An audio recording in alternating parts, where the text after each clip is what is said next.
Hey friends, it's me, Grace Cherry, and I'm here to show you a bit of a detailed close-up of one of my burlesque costumes. I hope this is interesting to you if you just want to see a little bit more behind the scenes of what some of these things look like, up close and personal. Or if you're a performer, maybe to give you some ideas on how I approach constructing a costume and making it a good value for money. First things first, one thing that you might notice is missing is a pair of feather fans that go with this particular act. And the other thing, so they're obviously in a larger container. And the other thing you might notice is that I keep my costume in a kind of plastic, well, this is actually a plastic cake tin or cake storage box, but I usually keep all of my costumes in plastic tubs with a lid. Most of my costumes live in storage. I don't have the room to have them in my house every single day, so I have to have them kind of all stacked up on top of each other. Yes, that includes all the student costumes, quite a lot of my outfits and things like that. So tubs are really good because they're stackable, sealable, and I can also write on the front, if I was so organized, what's in what box. I definitely do that for the student costumes. And because they're clear, it's sort of still quite easy to see what the costume is from, like an eye level if you're kind of peeking through or rummaging through and hoping things don't fall on you in my case. So this is a fairly basic costume because the act is more about the beautiful colour and the feather fan movement itself rather than being more of a striptease event or sort of extravaganza. So I have a few elements here. This costume I bought the base off the rack, and I typically do that for most of my pieces. I don't make a lot of the base garments from scratch myself, so usually a corset, bra, G-string, things like that I will buy. This was all sourced from Betty Page clothing from Playful Promises, which is a really great site if you've never visited it. Not sponsored, but they're really great. They're very size inclusive. They have really great colorways and they have some really great retro styles. So this set involves a sort of quarter cup bra, a corset and a G-string. And this is something interesting, maybe not that interesting. I often buy a backup. So I actually have a backup G-string, which is one that I haven't embroidered, so that if I want to maybe have one that is more plain with just stoning or something like that, and I want to have something maybe with fringing, like bugle beaded fringing I really love, or if I wanted to wear like something to tear away over it, I could add an overlay and press studs and things, but I could still have a plain set. Or, if something happens, I guess I've always got a backup, which is really handy. So that's my backup G-string. And this is the first item I'll show you, which is the quarter cup bra. And you can see that it's this sort of beautiful, rich maroon colour, which I really loved. But what I wanted for this particular costume, as I'm very much drawn to one colour costumes, if you see me perform a lot, you'll know most of them are solid colours because I'm fairly short and I feel like all one colour makes me look a little taller on stage and it pops quite a lot. But this one I thought the richness could handle a little bit of this gold. So these are just appliques that were bought from AliExpress. They're not expensive, but they are beaded. So you can see that they're quite, there's quite a bit of detail on the appliques. Just, I guess, a fun fact for a performer, if you're starting out, appliques are really good, especially if you can get them from like an AliExpress, or if you're in a bigger metropolitan city and you have garment districts, or you can buy bolts of fabric which might have lace appliques woven through them and you can cut them out. And what they're really good at is they save you a lot of stoning time because you can see they actually take up a fair bit of the cup itself.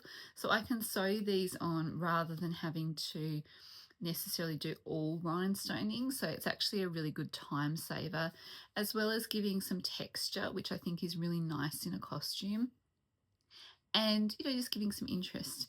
And then you can see here that I've gone in with some crystals, some flat back crystals.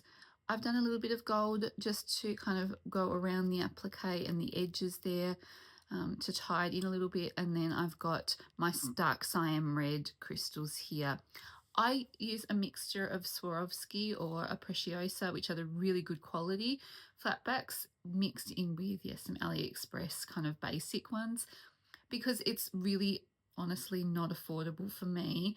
Someone that might be charging, you know, $300 an act as opposed to what Dita Von Teese charges, it's not really necessarily affordable for me to be using all Swarovski crystals. So I tend to use a mixture, maybe one really good quality crystal to 20 cheaper ones or 40 cheaper ones. So you get a little bit of depth from having a few good quality ones there, especially some larger ones that really can catch the light beautifully. And then I'll mix in some cheaper stones. This is a bit unusual for me because I do have some small SS16 sized and smaller crystals. I normally am an SS20 or larger girl because I'm lazy. And I've pulled this out as well because you can see there's a couple where a couple of stones have gone missing and just come off. So I'm going to readjust those. And around the back where it's mesh, I just have a few more sparsely crystalled there, which I can always fill in a bit further if I want.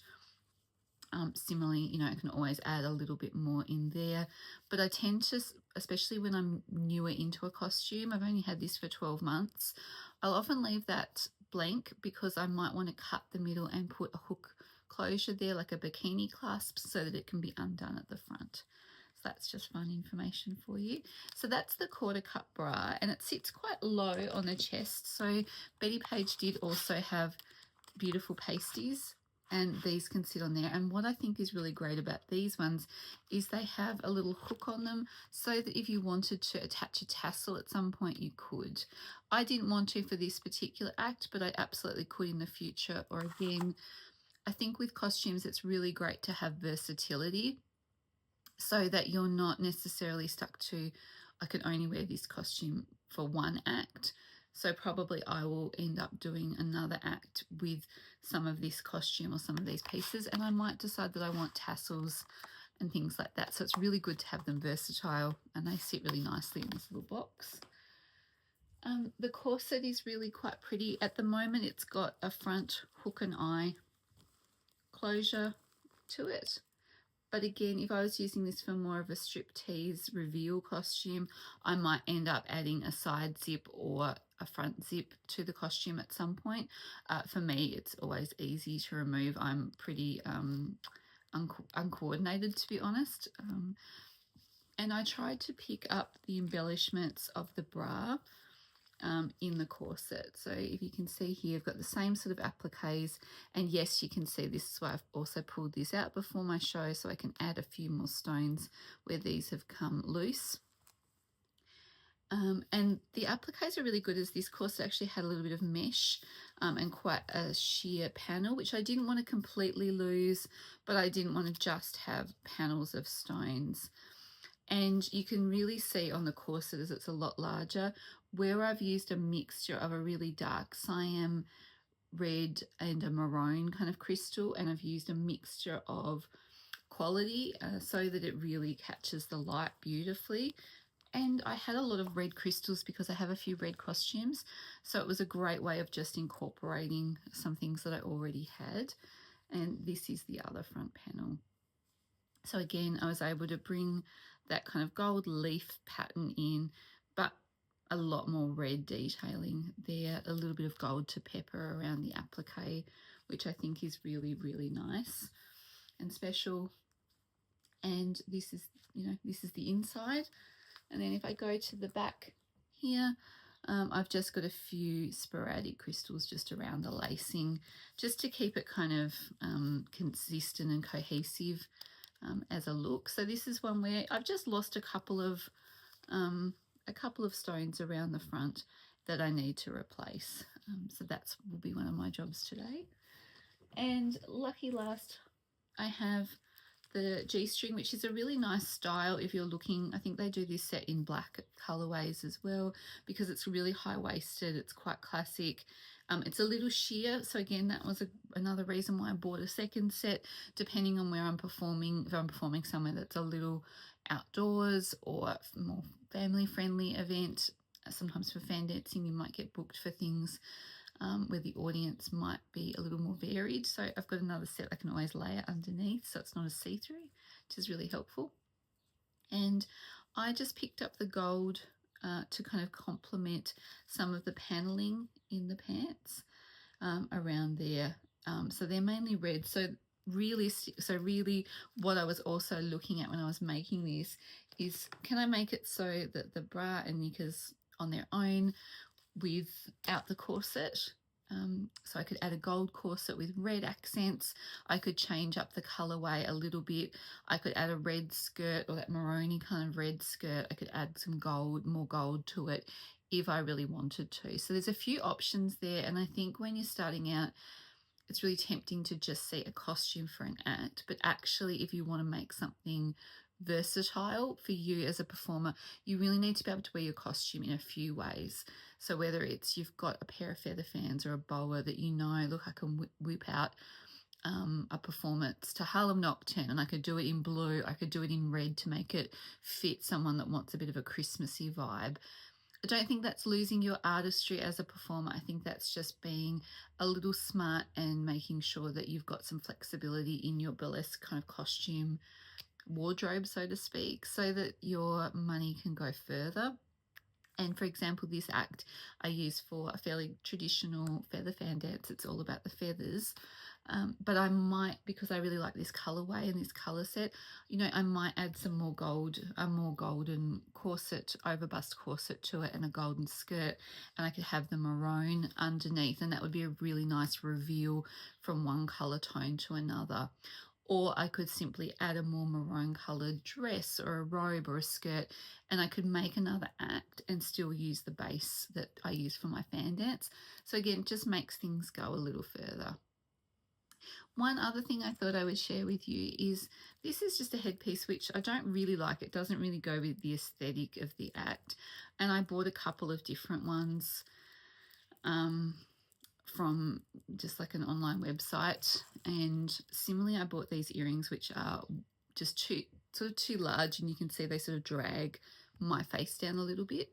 But I hang on to things like this because what you can use earrings like that for is I'll probably end up cutting where the closures are here and using that, and I can use it to either add to those pasties to just give them a little bit of detailing instead of just a gold kind of closure, or I could add them around the top of a corset if I bought a few more of these, and it would add a little bit more interest and, you know, just a little bit of texture again on top of those appliques. I could use them for something else. And similarly with this sort of headpiece, it is those sort of old school kind of flappery ones, so not great. But I could have a few of these. I could sew them together to make a larger headpiece, something a little bit more in this vein rather than that way. Or again, I could add them all to the top of a corset to add some more interest. As these colours worked really well with the costume. So that's something that I often think about when I'm kind of putting together a costume, is not just thinking I have to buy crystals and flat back crystals, but I'll also be thinking, could I buy some earrings or a necklace and kind of pull that apart? Sometimes that's a more inexpensive way of getting texture and shine and sparkle, or sometimes a more inexpensive feathery headpiece, again, can be a way of buying a few of those and making a trim with it. For those of you that don't know, I live in a fairly regional part of Australia, so access to costuming and fabric and things like that is pretty limited, so you really are beholden to what you can get online. And I think sometimes this is a really affordable way of adding something to a costume. So that's it. That is my behind the scenes. I'm now going to go and repair some of these lost rhinestones where they've come loose and just re-add those so that they're ready for my show.